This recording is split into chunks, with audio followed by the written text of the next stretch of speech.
10, 9, 8, 7, 6, 5, 4, 3.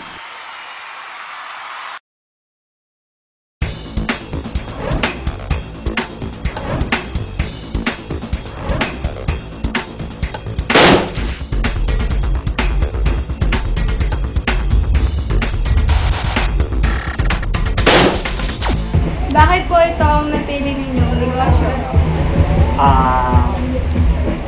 Maganda. Ano po ang naging inspirasyon ninyo para itatag ito? Relasyon ko. Siyempre, pamilya ko. Ilang taon na po sa inyong negosyo? Mula nung nag-follow ako, siguro mga 20 years na.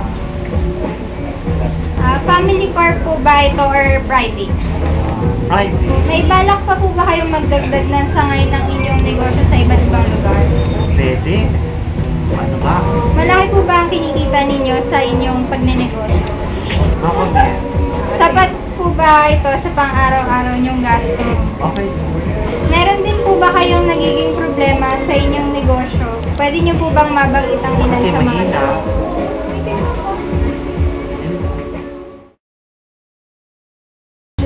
Minsan. Thank you. Ano po yung mga kadalasang salita na iba po sa aming pandinig na maririnig dito sa parlor? One is ketbay. Ketbay, which is bakit. The second thing, umbaw or utoko, lalaki.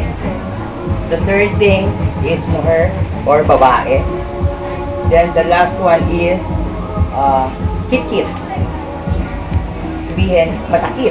Yun, kit-kit. That's all. Saan po na-invento yung or saan niyo po nakukuha yung mga ganong mga words? Actually, sa mga kapwa rin ng iba din namin natutunan yun. Kung baga pag narinig namin, so discovery namin kung ano ba yun or whatever.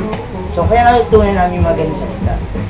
Hindi sa yung sa dictionary o kung saan, hindi. So, invento lang po yun. Yes. Tapos nilalagay niyo na lang po ng mga meaning. Aha, true. Pero kinakailangan, yung meaning niya malapit din dun sa word na pinag-uusapan.